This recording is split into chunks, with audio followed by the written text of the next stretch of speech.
بسم اللہ الرحمن الرحیم قال اللہ تبارک و تعالی یا ایہا الذین آمنوا باللہ ورسولہ والکتاب سبحان ربک رب العزت عما یصفون وسلام علی المرسلین والحمد للہ رب العالمین اللہم صلی علی سیدنا محمد وعلی آل سیدنا محمد وبارک وسلم جزا اللہ عنا محمد ما هو اہلہ وصلی اللہ علی النبی الامین۔ یہ آیت کریمہ، اس میں ایک عجیب حکمت پائی جاتی ہے جو کہ وضاحت طلب ہے کہ اے ایمان والو آمنوا باللہ، تم اللہ پر ایمان لاؤ۔ اب یہ کہا جائے کہ بھئی اے کافرو تم اللہ پر ایمان لاؤ، ٹھیک ہے، اے منافقو تم اللہ پر ایمان لاؤ،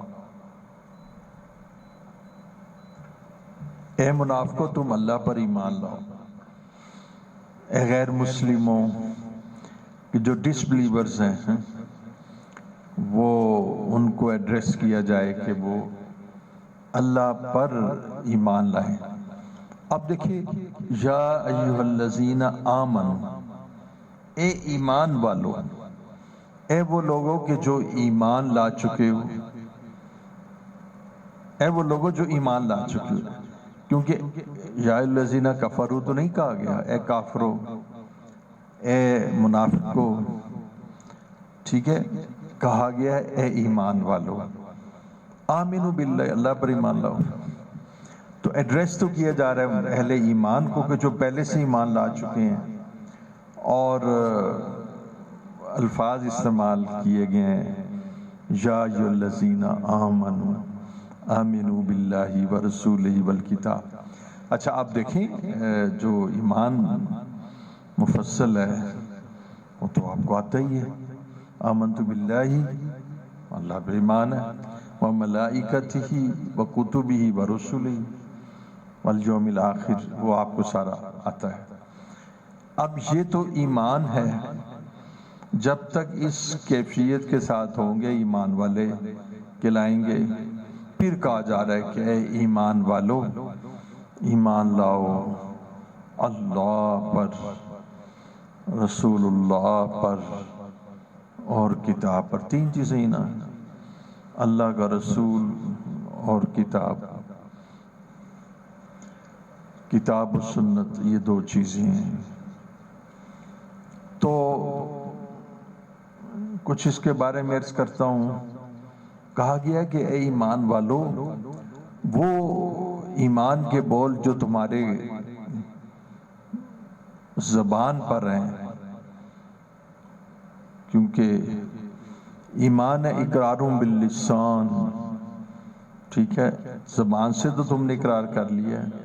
اے ایمان والو، اب یہ اقرار قلب کے اندر بھی کرو، اب اس کی تصدیق قلب کے اندر بھی کرو۔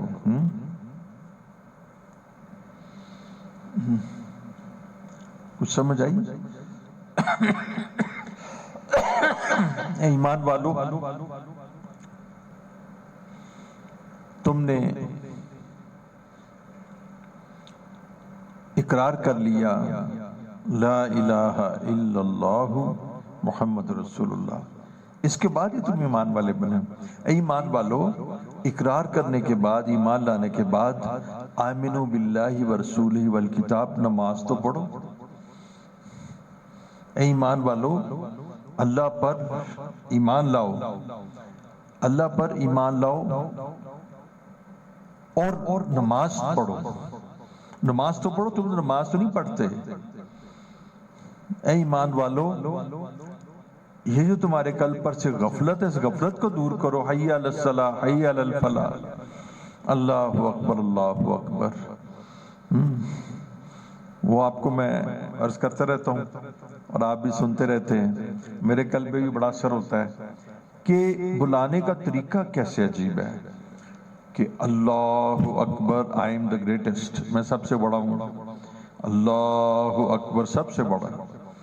اللہ جی بس کافی ہو گیا، پلیز اب آپ دوبارہ پھر آپ کو اللہ اپنی شان، آپ کو، ہم آپ کے بندے ہیں.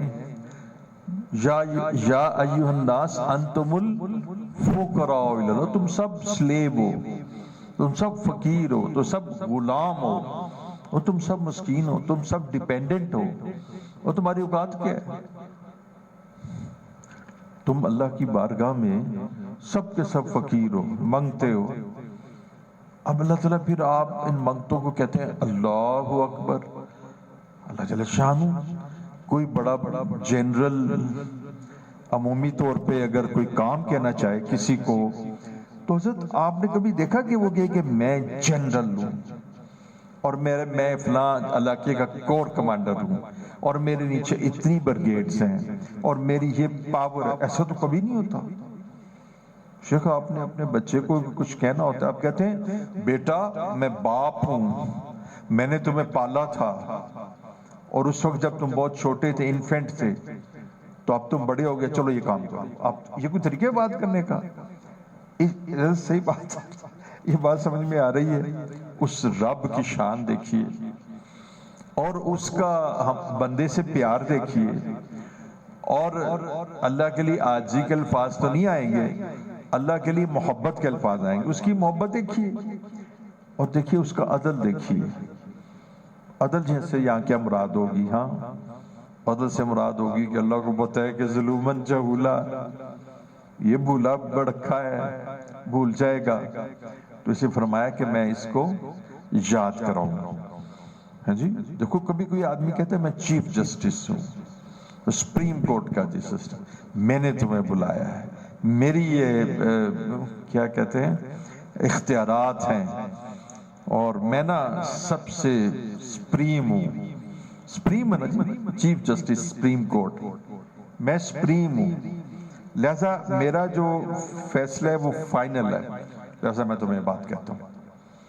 اب دیکھو عدالت کے فیصلے پہ آپ نہ چلیں تو کیا ہوتا ہے؟ کیا اسے کہتے ہیں جی کنٹیمپٹ آف، حد تک عزت کا دعویٰ ہو جاتا ہے. وہ رب اتنی بڑی وضاحت کے ساتھ کہتا ہے کہ اللہ اکبر، کہ دیکھو تم نا اس مال کو بڑا نہ سمجھو، اس کو چھوڑ کے میرے پاس آ جاؤ. اللہ اکبر. دیکھو جن چیزوں میں تم مبتلا ہو نا، یہ تمہاری بڑی بڑی ڈیزگنیشنز، یہ تمہاری بڑے بڑے عہدے، یہ تمہارے اقتدار، یہ تمہاری چیف منسٹریاں، یہ تمہاری پریزیڈنسیاں، یہ سب کچھ نہیں ہے. اللہ اکبر. میں بادشاہوں کا بادشاہ ہوں، بادشاہوں کو بادشاہت میں ہی دیتا ہوں. گریٹ، گریٹر، دا گریٹسٹ، بس ہائیسٹ. جسے کہتے ہیں نا ایک بندہ چیف اینڈ سپریم، ہاں جی بس وہ رب کی ذات ہے. اچھا اب یہ بیان کر رہے ہیں اور حیرت کی بات ہے کہ اس رب کی محبت انسان سے، اور میں یہاں کہوں گا کہ ایک لفظ ہے ایسی مطلب ہے، اب جو میرے دل میں آتا ہے میں عرض کر دیتا ہوں. انگریزی میں کہتے ہیں کہ یہ بات بڑی ریشنل ہے، بڑی ریزنیبل ہے، بڑی ریشنل اپروچ ہے. اللہ جل شانہ کی کیسی کہ وہ ذرا بھی مائنڈ نہیں کر رہے کہ میں کہتا ہوں آپ بلیو کیجئے گا کہ میں جب تھوڑا بہت کام کرتا تھا تو میں جب اپنے سبارڈینیٹ کو بلاتا تھا، ایک دفعہ کے بعد نہ آئے تو پھینٹی لگا دیتا تھا، اور میں کہتا تھا دماغ خراب ہے. حضور جب میں اسے کہتا تھا دوبارہ ہو، میں کہا میں تمہیں 3 دفعہ بلایا تم نہیں آئے، تو حضرت میں اس کی پھینٹی لگا دیتا تھا. میں کہتا تھا دماغ خراب ہے. بس رب دی شان، کون پتہ ہے کہ اے نا بڑا ہی بول بڑکھا ہے، نفس بھی تو اس کے ساتھ ہے نا، اور شیطان بھی ہے. ہاں جی قل اعوذ برب الفلق من شر ما خلق. تو بیٹا اس وجہ سے اللہ جل شانہ کی جو شان ہے وہ اتنی بلند ہے، اور اس کی رحمت اتنی بلند ہے، اور اس کی ذات ودود ہے۔ پتہ ہے یہ آپ کو کیا، ایک اور بات بھی اس بارے میں ذکر کروں کہ آپ نے سنا نا کہ جی آپ نے یو ٹرن لے لیا، تو اس کہتے جی کہ آپ اس نے پکڑ لیا، اس نے کہا جی آئی ایم سوری، پہلے تو یہاں یو ٹرن نہیں تھا۔ انہوں نے کہا جی 6 منٹ سے یہاں یو ٹرن تھا۔ تو اس نے پتہ ہے آپ کو کیا کہ جی ignorance of law is no excuse. آپ یہ کہیں جی کہ میں قانون کو نہیں جانتا، یہ نہیں ہو سکتا۔ قانون کو میں نہیں جانتا، مجھے تو پتہ نہیں تھا، مجھے اس نے پکڑا نا، میں کوئی پتہ نہیں 10 سال بعد مال روڈ سے آیا، تو اس میں یو ٹرن لے لیا، تو وہاں یو ٹرن تھا پکا پکا۔ کہتے جی 6 ماہ سے بند ہو گیا ہے۔ کہتے جی آپ کو نہیں پتا کہ لیکن لا ہے۔ اب یہ تو جو آپ قانون سے عدم واقفیت، ہاں اس کا کوئی نہیں ہوگا، آپ کو اس کا کوئی مارجن نہیں ملے گا، آپ نے کیوں قانون نہیں جانا؟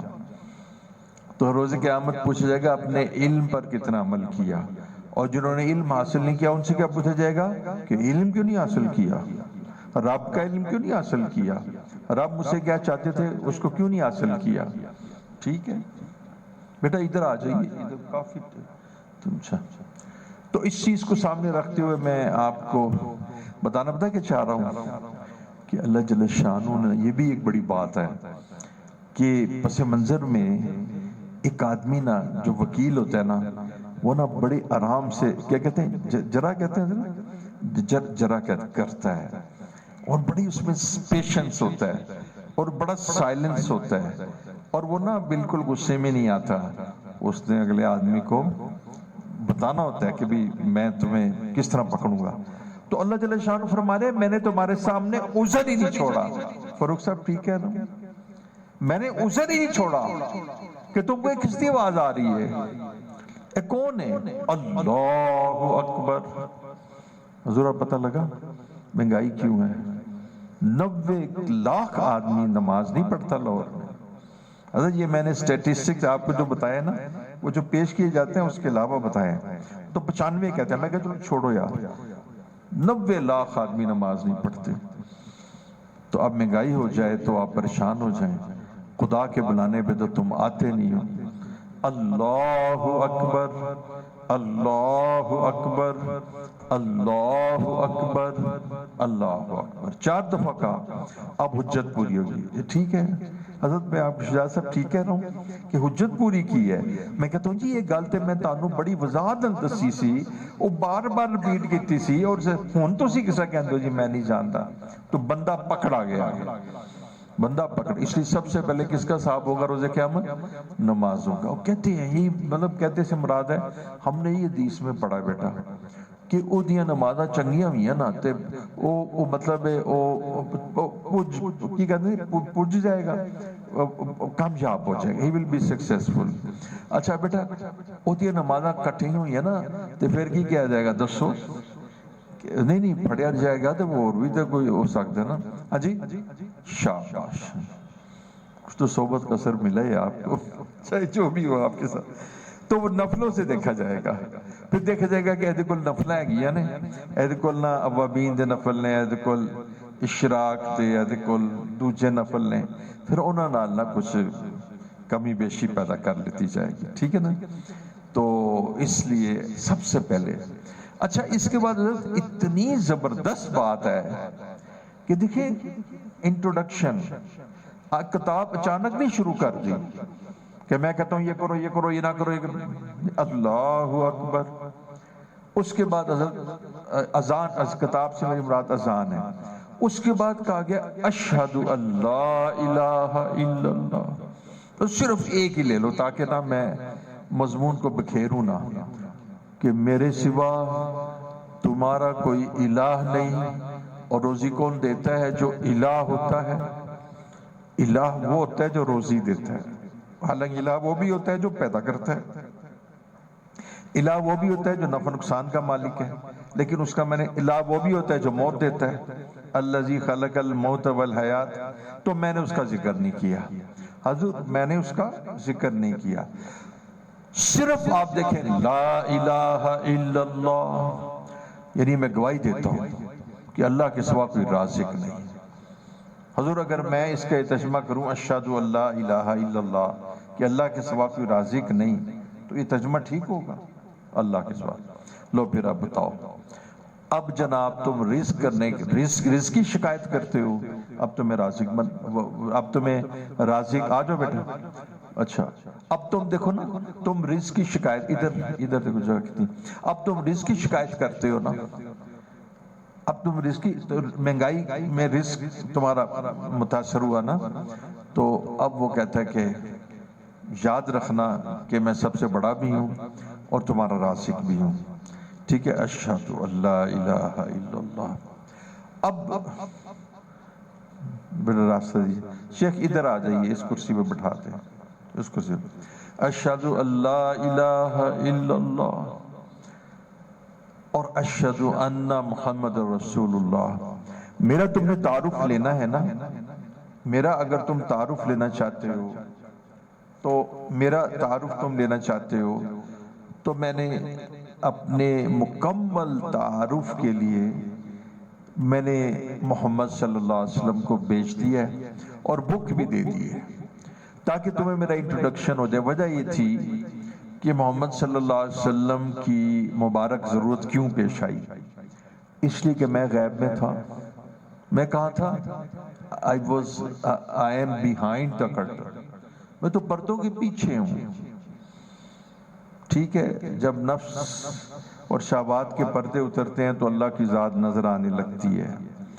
تمہاری خواہشات اور نفسانی خواہشات کے جو پردے تمہارے قلب پر ہیں تم مجھے دیکھ نہیں سکتے۔ اور اصل میں ایمان کہتے ہی اس کو یؤمنون بالغیب، کہ غیب کی بات پر یقین لانا۔ تو میں نے تم سے تقاضا اس لیے کیا تھا تمہیں یہ کہ میں نے محمد صلی اللہ علیہ وسلم کو اس لیے بھیجا تھا کہ میں غیب میں ہوں، کہ تم مجھے چھو نہیں سکتے، دیکھ نہیں سکتے، تو میں محمد صلی اللہ علیہ وسلم کو بھیجوں کہ جنہوں نے میری زیارت کی ہے اور دوزخ اور جنت کو دیکھا ہے، مغیبات جو غیب کی چیزیں ان کو جانتے ہیں، ان پہ جبرائیل امین علیہ السلام نازل ہوتے ہیں، قرآن ان پر اترتا ہے تو وہ مجھے پہچانتے ہیں۔ میں نے ان کو بتا دیا ہے کہ یہ جو انسان زمین پر بستے ہیں ان سے میری ڈیمانڈ کیا ہے۔ آپ بات سمجھیں؟ یہ جو زمین پر انسان بستے ہیں ان سے میری ڈیمانڈ کیا ہے؟ اتنا سادی بات ہے۔ ہاں جی، میں کہتا تھا دین میڈ ایزی، ہاں وہ ہوتے ہیں نا وہ ٹیسٹ پیپرز، کہ دین کیا ہے کہ اللہ جل شانہ کی ڈیمانڈ کیا ہے۔ تو آپ کتنے آپ کیا ڈیمانڈ کرتے ہیں؟ ٹھیک ہے، آپ کیا چاہتے ہیں مجھ سے؟ میرے سے شجر کی ایک لیڈی کوارڈینیٹر نے پوچھا کہ یہ جو بچے داخل ہو رہے ہیں آپ کیا چاہتے ہیں مجھ سے؟ میں نے کہا میں چاہتا ہوں کہ صادق اور امین بن جائیں۔ میں نے کہا یہ صادق اور امین بن جائیں۔ کہتی ہے کہ یہ سلوار قمیص پہن لے۔ میں نے کہا نہیں، میں چاہتا ہوں یہ اندر سے نمازی بن جائے، اندر سے مومن بن جائیں، جو مرضی کپڑے پہن لیں لیکن اندر سے مومن بن جائے، اندر سے نمازی بن جائیں۔ ٹھیک ہے، بڑے سلوار قمیص پہننے والے اندر سے کیا ہوتے ہیں؟ کالی بلا، اوپر سے لا الہ الا اللہ اور اندر سے کالی بلا، خدا اس سے محفوظ رکھے۔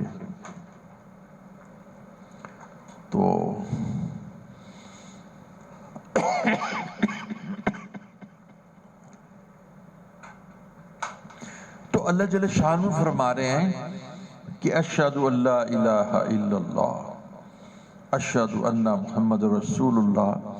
دیکھو تمہیں میرے بارے میں جاننا ہے تو محمد صلی اللہ علیہ وسلم سے پوچھ لو۔ ہاں جی دے دیجیے۔ محمد صلی اللہ علیہ وسلم میرے بارے میں جاننا ہے تو محمد صلی اللہ علیہ وسلم سے دریافت کر لو، وہ مجھے جانتے ہیں اور وہ میں نے ان کو بتا دیا کہ میری ڈیمانڈ کیا ہے، کہ میں انسان سے کیا چاہتا ہوں۔ ہاں وہ ہمارے ایک شیخ تھے تو اشرف علی صاحب تھانوی، تو وہ کہتے تھے جس نے انسان بننا ہے وہ میرے کول آ جائے۔ تو جنہیں پیر بننا ہے وہ فلاں کو چلا جائے. مطلب میں انسان کو انسان بناتا ہوں. میرے پاس آؤ گے تو میں تراشوں گا، حسد بھی نکالوں گا، کینہ بھی نکالوں گا، بغض بھی نکالوں گا، تکبر بھی نکالوں گا. جو ابدیت کی خواص ہیں وہ میں تمہارے اندر پیدا کروں گا. تم عباد الرحمن تم عباد الشیطان بنے ہوئے تو تمہیں عباد الرحمن بنا دوں گا، اور تمہیں زمین پر چلنا سکھلا دوں گا. لا تمشی فی الارض مرحا، تکبر سے مت چلو، اکڑ کے مت چلو زمین پر. جو عباد الرحمن ہیں وہ زمین پر عجز اور تواضع سے چلتے ہیں.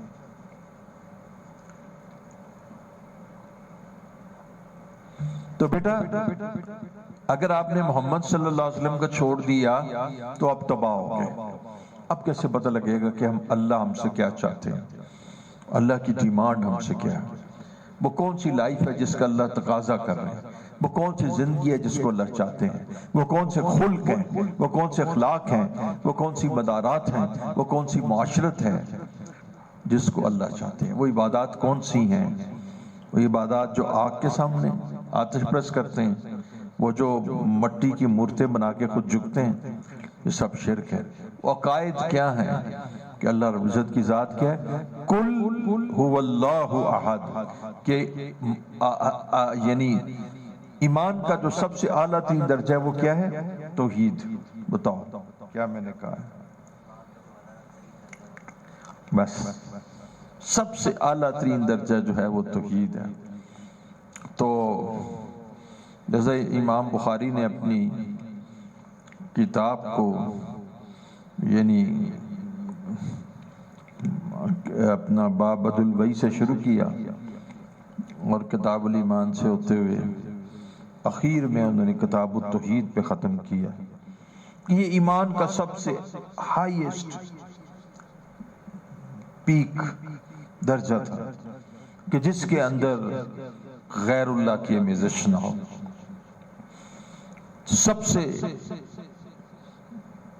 سب سے مقرب ترین شخص اللہ کی بارگاہ میں مواحد ہے. مواحد یہ ہے کہ جس کے قلب میں غیر اللہ کا کوئی شائبہ نہیں. یوم لا ينفع مال ولا بنون الا من اتى اللہ بقلب سلیم. قلب سلیم وہ ہے جس میں شرک نہیں، جس میں غیر اللہ نہیں ہے. یہ قلب واحد ہے. یہ قلب منیب ہے. منیب کہتے ہیں اللہ کی طرف رجوع کرنے والا، متوجہ ہونے والا. وَأَتُوبُ إِلَيْهِ، استغفر اللہ ربی من کل ذنب. ہم اللہ کی طرف اب رجوع کرتے ہیں، متوجہ ہوتے ہیں.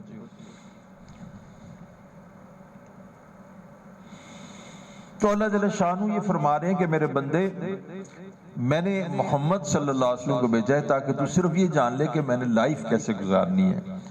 تمہیں معلوم ہونا چاہیے کہ وہ لائف سٹائل کہ جو میں نے سب سے زیادہ پسند کیا وہ میں نے محمد صلی اللہ علیہ وسلم میں داخل کر دیا. تو رسول اللہ صلی اللہ علیہ وسلم کا جو لائف سٹائل ہے وہ مجھے سب سے زیادہ محبوب ہے. اور جتنے لائف سٹائل ان سے ریزیمبل کریں گے، ان سے مشابہ ہوں گے، وہ کامیاب ترین لوگ ہوں گے. اور جتنا ان سے ڈیویٹ کریں گے فاصلہ ہوگا. اب آج کے دور میں ہمارا لائف سٹائل رسول اللہ صلی اللہ علیہ وسلم کے لائف سٹائل سے کسی کا 90 ڈگری، کسی کا 180 ڈگری اور کسی کا انفارچونیٹلی 360 ڈگری. ہلاکت ہے اس شخص کے لیے. تم کر کیا سکتے ہو؟ اکاؤنٹیبلٹی تو اللہ نے کرنی ہے نا. جواب دہی کوئی امریکہ حضور کی بارگاہ میں تو نہیں ہے. اس کے پاس بڑے وار ویپنز ہیں لیکن سب جواب دہی اللہ ہی کی بارگاہ میں. جتنے امریکن پریزیڈنٹ اس دنیا سے رخصت ہوئے ہیں سب اللہ کی بارگاہ میں پیش ہیں. اور جتنے برٹش کنگ اس دنیا سے رخصت ہوئے ہیں سب اللہ کی بارگاہ میں پیش ہیں. تو الٹیمیٹ بالآخر پیشی تو اللہ کی بارگاہ میں ہے نا. تو تم کیا کر لو گے؟ اپنی مرضی کا لائف سٹائل کر کے کس کو خوش کرو گے؟ کلوپیٹرا کو خوش کرو گے، وہ بھی مر گئی. ہاں، اور کس کو؟ مونالیزا کو خوش کرو گے، وہ بھی چلی گئی. تو خوش کس کو کرنا ہے آپ نے؟ آپ نے پڑھا تھا نا، یا باقی، تو میرے اوپر بڑا اثر ہو رہا تھا. یا باقی انت الباقی، اپنے میننگ سے واضح، ایور لاسٹنگ. یا باقی انت الباقی، تو باقی ہے بس. کل من علیہ فان، سب ختم ہو جائے گا. تو باقی کیا ہے؟ یا اللہ کی ذات باقی. تو اس کو راضی کرنے کے لیے ہم نے لائف سٹائل حضور صلی اللہ علیہ وسلم کا. اچھا یہ لمبی بات ہوگی. اب دیکھیے، میں نے کہا تھا نا اللہ اکبر اللہ اکبر، اشہد ان لا الہ الا اللہ، اشہد ان محمد رسول اللہ، حی علی الصلاۃ. اب اللہ جل شانہ اپنا جو اصل مضمون ہے، اتنی ڈسکرپشن کے بعد، اپنے تعارف کے بعد، اپنی سٹرینگتھ، اپنی طاقت، اپنی قوت، اپنی بڑائی، اپنے اختیارات کو بیان کرنے کے بعد اللہ فرما رہے ہیں سنو، میں تمہارا رب ہوں اور میں سب سے بڑا ہوں. حی علی الصلاۃ، آؤ اور مجھے سجدہ کرو. حضور دیکھ لیں، یا کوئی بریگیڈیئر اپنے کیپٹن کو نہیں ایسے کہتا، کوئی وہ نہیں کہتا، کوئی بڑا آدمی نہیں ایسے نہیں کہتا. کوئی جیسے ایک اچھی مثال آپ کو دے دوں کہ حدیث کے استاد کی بڑی عزت ہوتی ہے، اور جو بخاری شریف پڑھاتا ہے اس کی اور بھی عزت ہوتی ہے. بڑی کتاب ہے. ویسے تو ساری حدیث کی کتب جو ہیں وہ قابل تعظیم ہے، وہ سب کا ہی ادب ہے. جو بخاری شریف، اس کو ہم شیخ الحدیث کہتے ہیں. اب دیکھو، شیخ الحدیث نے اپنے ایک شاگرد کو ذرا بلانا تھا. وہ کہتا ہے میں شیخ الحدیث ہوں، میں شیخ الحدیث ہوں، میں شیخ الحدیث. سمجھ گئی میری بات؟ کبھی کس نے کہا ہے آپ کے ساتھ؟ تو اس لیے میرا خیال ہے کہ امید ہے کہ آپ کے اوپر اللہ کی جانب سے بات واضح ہو چکے گی کہ اللہ فرما رہے ہیں حی علی الصلاۃ، آؤ نماز کی طرف، حی علی الفلاح. اور یہ کہ دیکھو، میں نے اس میں اپنا کوئی نفع نہیں جانا، تمہارا نفع، اس لیے کہ میری جو پوری کائنات کے اندر جو گرفت ہے، اور میری جو قیومیت ہے، ربوبیت ہے، اور میری عزت اور میرے وقار اور میری عظمت میں تمہاری عبادت سے کوئی اضافہ نہیں ہوگا. ساری دنیا کے انسان ابو جہل بن جائیں تو میری شان میں کوئی کمی نہیں آئے گی. لہذا اس میں تمہارا فائدہ ہے کہ تم اس ذریعے سے میرے سے تعلق قائم کرو گے. اور تعلق کس سے قائم کرو گے؟ with the greatest. اللہ اکبر. ہاں، ہر آدمی چاہتا ہے، کہتے ہیں جی میرا منسٹر سے، میرا فلاں سے بڑا جناب لوگوں کو ہوتا ہے، میرے جنرل سے ایک ساتھی ہیں ان کو یہی بڑا. ساتھی میرے پاس آئے تو کہنے لگے کہ وہ میرا کیا نام ہے ان کا، میرا حمزہ شریف سے بہت گہرا تعلق ہے. تو اس تعلق کو بڑا قیمتی سمجھتے تھے جب وہ چیف منسٹر تھے. اب دیکھیے، ایک آدمی کے پاس اختیارات ہیں، اس تعلق کو وہ چیف، تو کہا جا رہا ہے کہ تم اس سے میرا تعلق حاصل کرو گے، میں رب ہوں. اور دیکھیے اخیر میں پھر کہہ گئے کہ جیسے آپ نے اوپر میں تو سارا لکھا از، جی فرام، ٹھیک ہے، میں لیٹر لکھتا ہوں فرام ڈاکٹر شاہد اویس، ٹھیک ہے، چیف ایگزیکٹو شجر اسکول اکیڈمی ایٹسیٹرا دارالقرآن. پھر اخیر میں پھر اپنا نام لکھ لیتا ہوں، حالانکہ وہ تو ہو چکا. ہاں، اللہ اکبر اللہ اکبر. میں نے جو تمہیں کال کیا تو تمہیں پھر یاد دہانی کراؤں کہ میں تمہارا رب ہوں اینڈ دا گریٹسٹ، سب سے بڑا ہوں. تو بیٹا اس کے بعد اب میں آپ سے پوچھتا ہوں حضور، صرف اتنا بتا دیجئے کہ یہ انسان کہ جس کے خون کے اندر اگر ڈینگی وائرس بڑھ جائے تو پلیٹلیٹس کم ہو جاتی ہے، بلیڈنگ شروع ہو جاتی ہے۔ کرونا اس کے ایک وائرس ہے، ریسپریٹری سسٹم کے اندر داخل ہو جائے تو اس کے لنگ ختم ہو جاتے ہیں، اور چلتے چلتے اس کے ٹائیفائڈ کا جراثیم اس کی انتڑیوں میں داخل ہو جائے تو اس کی انتڑیوں میں سوزش ہو جاتی ہے۔ اور خدا محفوظ فرمائے، اپنے فضل کرے کہ ایسا بھی دیکھا گیا کہ بیٹھے بیٹھے ایک آدمی کلیپس کر دیتا ہے، کہتے ہیں اس کو برین ہیمریج ہو گیا، اس کو کلاٹ آ گیا۔ ایک بندے کی چلتے چلتے بینائی چلی گئی، پتہ لگا کہ جو وہ وین تھی، جو آرٹری تھی جو آنکھوں کو جاتی تھی، اس میں کلاٹ آ گیا، آنکھوں کی بینائی چلی گئی۔ تو وہ رب جس نے تمہیں عقل شعور دیا، وہ تمہیں بلا رہا ہے، اور اس کے بعد تم اس کی بارگاہ میں حاضر نہ ہو۔ اب پھر اس میں تھوڑی سی میں اور بات مزید کر دیتا ہوں، یہی مضمون مجھے بیان کرنا ہے، فَذَكِّرْ إِنَّ الذِّكْرَ تَنفَعُ الْمُؤْمِنِينَ، کہ ضرورت تو نہیں ہے کہ بدل بدل کے بیان کروں۔ اب دیکھو بیٹا، اب ذرا سوچو، حقیقت ہے کہ اس نے نا، اگر وہ یہ بات سال میں ایک دفعہ کہتا تو رب تھا، تم نہ چاہتے، تم مجرم ہوتے۔ اب بتائیے دن میں کتنی دفعہ کہتا ہے؟ 5 دفعہ کہتا ہے، ہر دفعہ 6 دفعہ کہتا ہے اللہ رب الآخرہ، اور اس کے بعد پوری تمہید کے ساتھ۔ ہو سکتا تھا کہ بھئی اب فجر میں کہہ دیا تو زور میں صرف کہہ دیا جاتا حی علی الصلاۃ حی علی الصلاۃ، اور عصر میں بھی کہہ دیا حی علی الصلاۃ۔ ایک دفعہ بات ہو چکی ہے، اسی تمہید کے ساتھ 5۔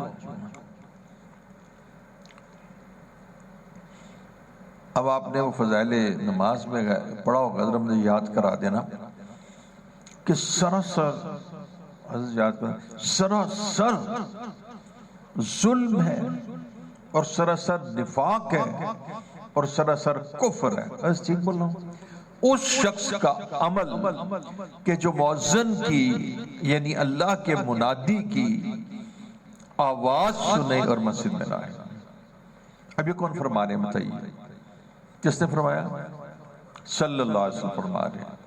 تو میسیج دے دیا نا، لائف سٹائل بیان کر دیا نا، تو ہماری لائف سٹائل میں نماز لازم ہے، تو مدینہ کی سٹیٹ میں نماز لازم ہے۔ اب دیکھیے اللہ جل شانہ، مؤذن کون ہے؟ مؤذن اللہ کا منادی ہے، یہ اللہ کا ریپرزینٹیٹیو ہے، اور اس کا اللہ کی طرف سے لگا ہے۔ اس کی شان کیا ہے؟ 2 چیزیں بتاؤ مجھے۔ ایک تو اذان پر، اذان کی فضیلت اگر لوگ جان لیں تو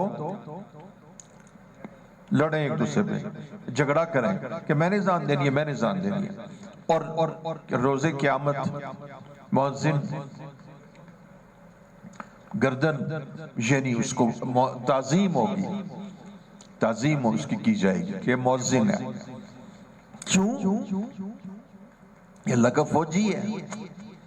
فوجی جو بھی ہو، فوج کو ریپرزینٹ کرتا ہے تو اس کی بڑی ویلیو ہوتی ہے۔ آپ اسے کچھ کہہ کے تو دیکھیں۔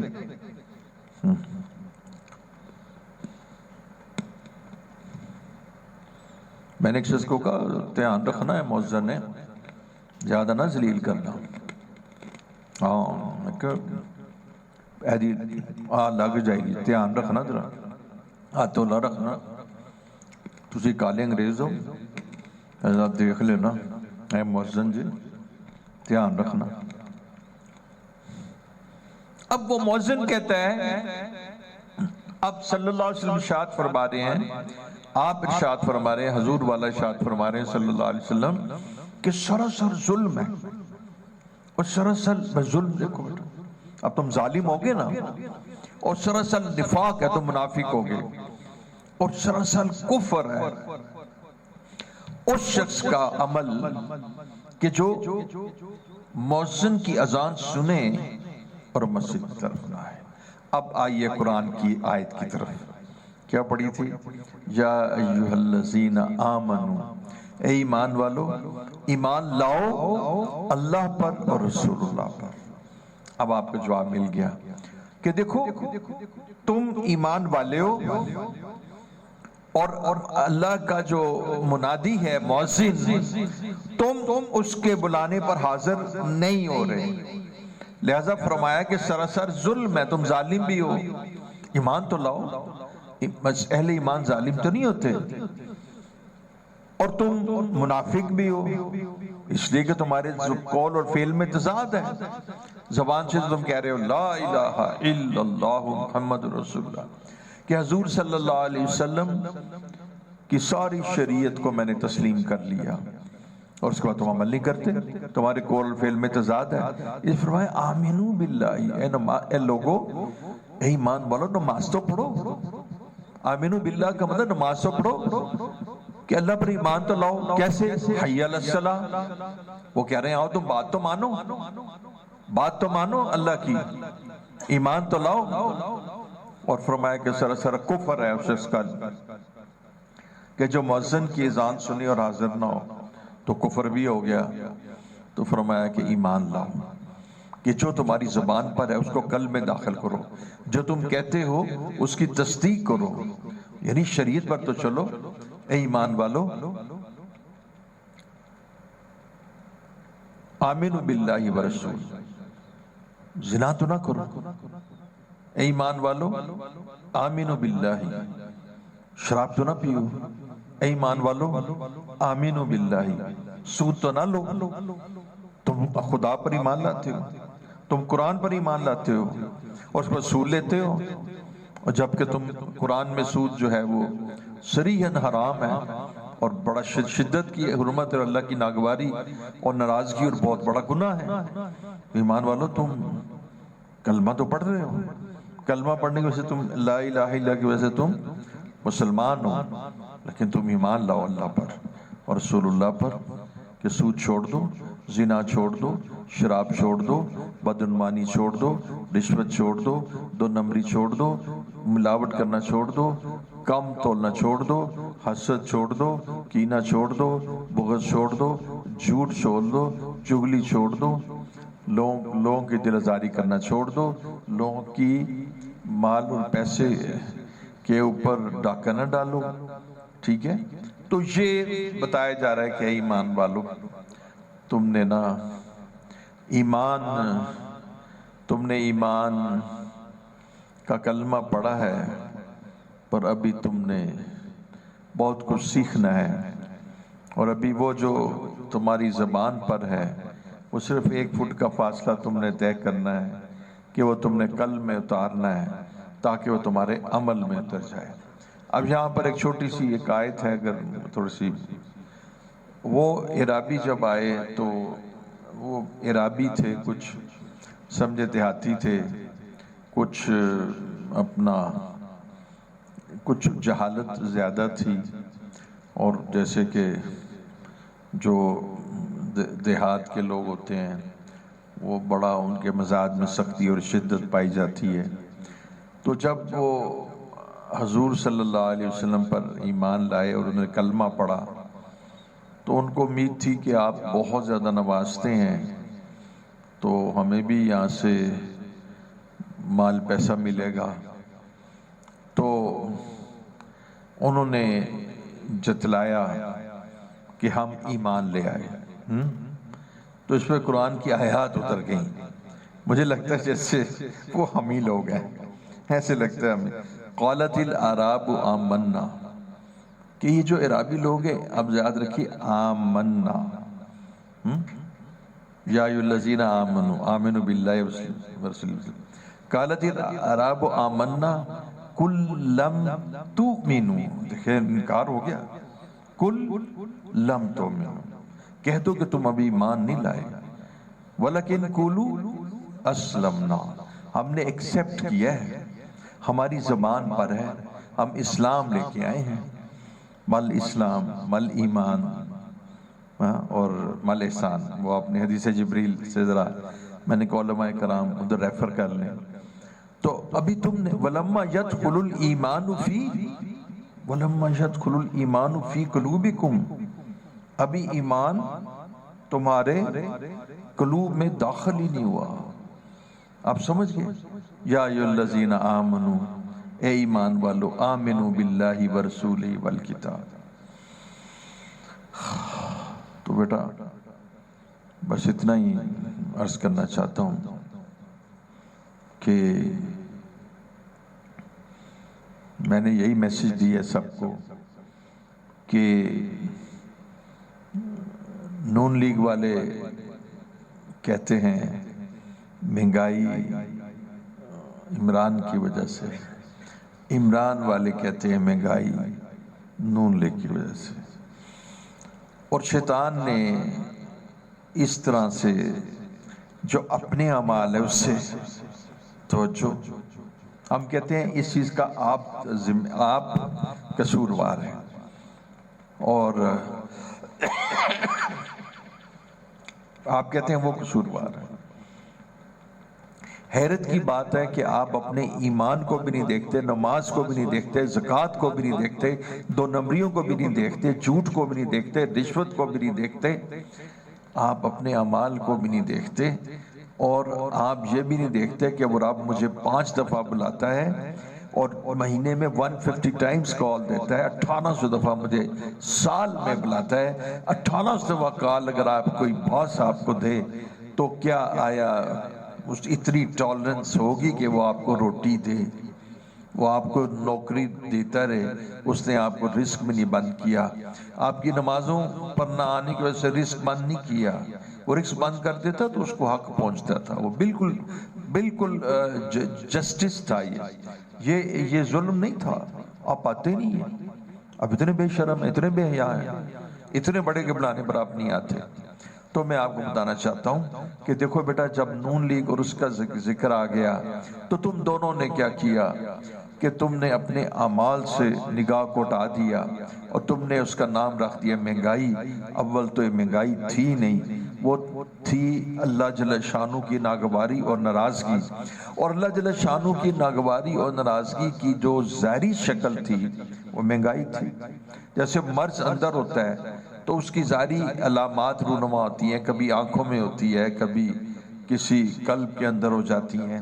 تو اندر کے مرض کی اصل وجہ تو کوئی آرگن ہوتا ہے، لیکن اس کا جو باہر کا ایکسٹرنل مینیفیسٹیشن جس کو کہتے ہیں، بیرونی سمٹم جو اس کا ہوتا ہے، بیرونی علامت جو ہوتی ہے وہ مختلف ہوتی ہے، یہ اللہ جل شانہ کی ناراضگی کی علامت ہے۔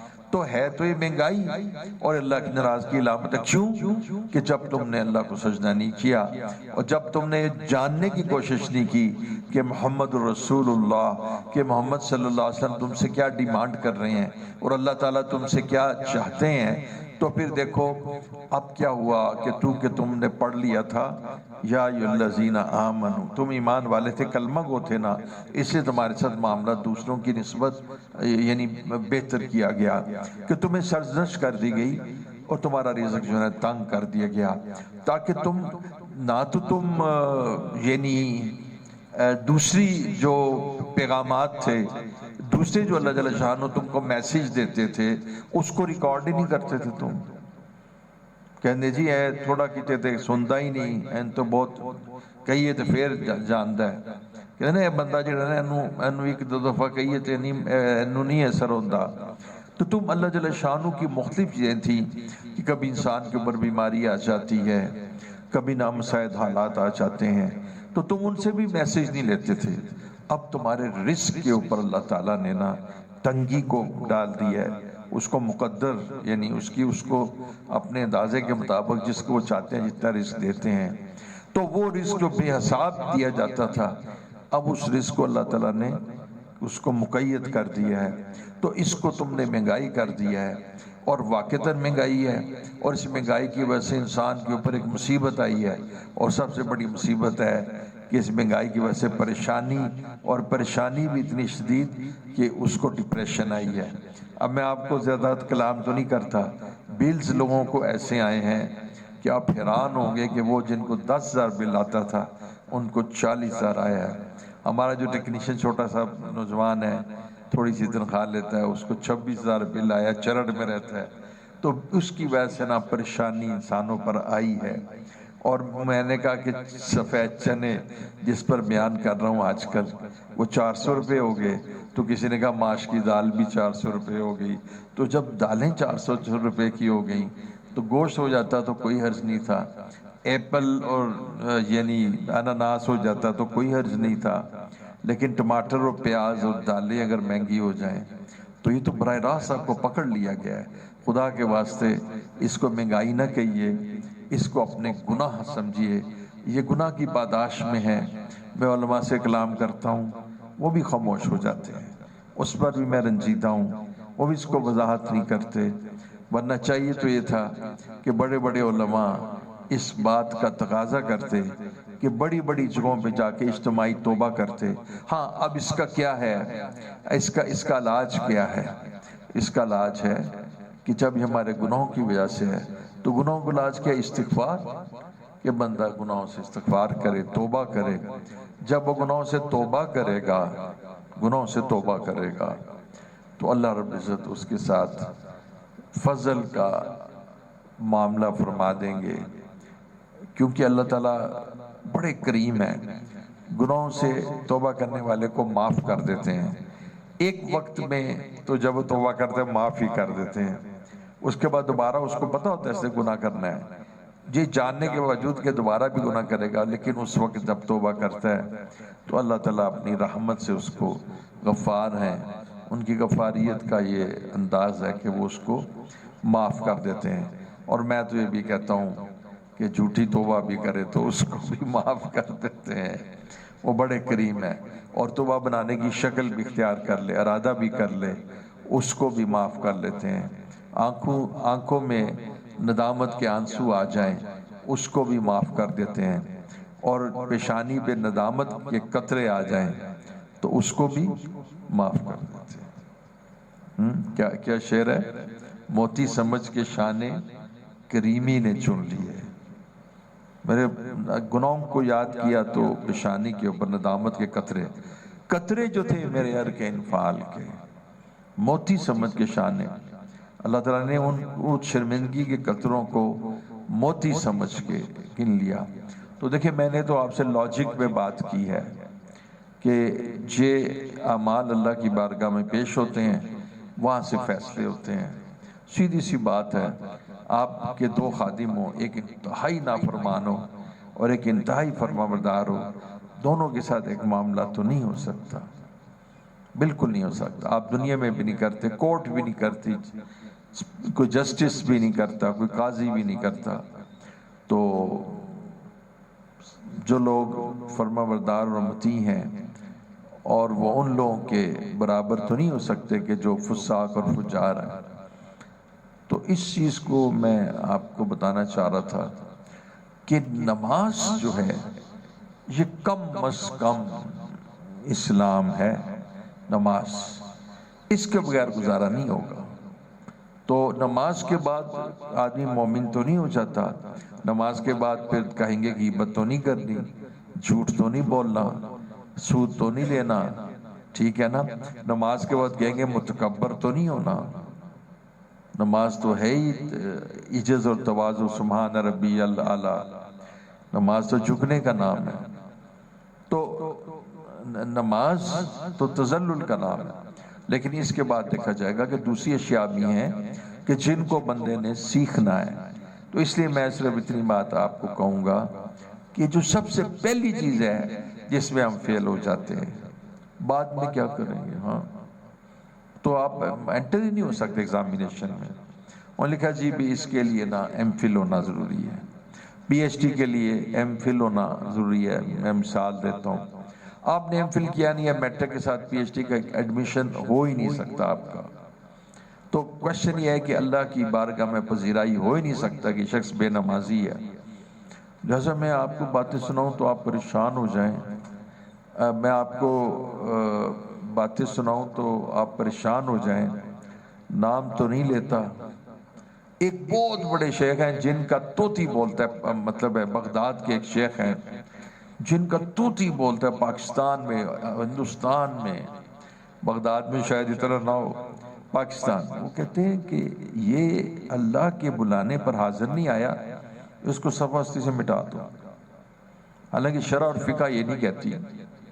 وہ کہتے ہیں وہ اللہ جل شانہ کے ساتھ جو ان کی ایک نسبت اور جو معرفت ہے اور جو حاضری ہے، وہ دیکھ رہے ہیں کہ اللہ اس کو بلا رہا ہے، حی علی الصلاۃ، حی علی الصلاۃ، اللہ یہ نہیں آ رہا. وہ کہتے ہیں انہوں زمین دے اتے رہن دا حق کی نہیں. رب دا پانی پیندا ہے، رب دا رزق کھاندا ہے، اور رب نو ہی اکھا وکھاندا ہے، اور رب دے بلاندے نہیں آندا اینو نہ. اور آئمہ حضرات میں سے آپ جانتے ہی ہیں، وہ تو آپ نے پڑھا ہی ہے، بس کہتے ہیں گرفتار کر دو، بس کہتے ہیں گرفتار کر دو، بے نمازی کو گرفتار کر دو. کیونکہ یہ تصور نہیں کیا جا سکتا کہ اتنے عظیم رب کی ندا پر اور اس کے قول پر ایک حقیر سا انسان جو محتاج ہے وہ اس کی بارگاہ میں حاضر نہ ہو. اور اس لیے حدیث کے اندر یہ مضمون ملتا ہے کہ نماز کا چھوڑنا کیا ہے؟ ہاں، کفر تک پہنچا دیتا ہے. اگرچہ کہ ہمارے فقہا نے اس کی تھوڑی سی تعویل کر دی، ان کی مہربانی ہے تو بالکل، کیونکہ یہ ڈیفرینشیٹنگ لائن یہی ہے بٹوین کفر اینڈ اسلام. پلر آف اسلام، اسلام کا پلر، یعنی ایمان کے بعد سب سے اہم رکن نماز. نماز اور دیکھیے ابدیت کا جو شاہکار ہے وہ نماز. اب تو نماز نہیں پڑھتا، تو مانتا ہی نہیں نا، تو آتا ہی نہیں. آئے گا تو تجھے بتائیں گے نا اگے بھی کچھ کرنا ہے، تو آئے ہی نہیں. آئے گا تو بتائیں گے دیکھو جھوٹ بھی نہیں بولنا، آئے گا تو بتائیں گے غیبت بھی نہیں کرنا. تو حاضر نہیں ہے، تو پرواہ نہیں کی تھی نا. تو میرے شیخ کے الفاظ پتہ کیا ہیں؟ سچی آپ کو بتاؤں، یعنی زبان حال سے وہ کہتے تھے بندہ کہتا ہے مینوں تیری لوڑ ہی نہیں، رب آئی ڈونٹ نیڈ، مینوں نہیں تو چاہیے دا. کیوں؟ میں سارے اپنے کام خود کر لینا، تو کوئی تینوں. ہاں، جب قارون سے کہا گیا نا کہ تم زکوٰۃ دو، تو انہوں نے کیا ہے کوئی میں خیرات دیتی ہوئی ہے، میں اپنی بڑی پلاننگ دے نال میں اپنی محنت نال کمائی، میں کیوں دواں؟ تو بندہ بھی جڑا نا وہ قارون ہی بن جاتا ہے، وہ کہتا ہے کہ میں اپنی سارا کام خود کر لوں گا، مجھے اللہ کی ضرورت نہیں. پھر جب اللہ اس کو پٹکتے ہیں نا، پٹاخہ نکل جاتا ہے، پھر بس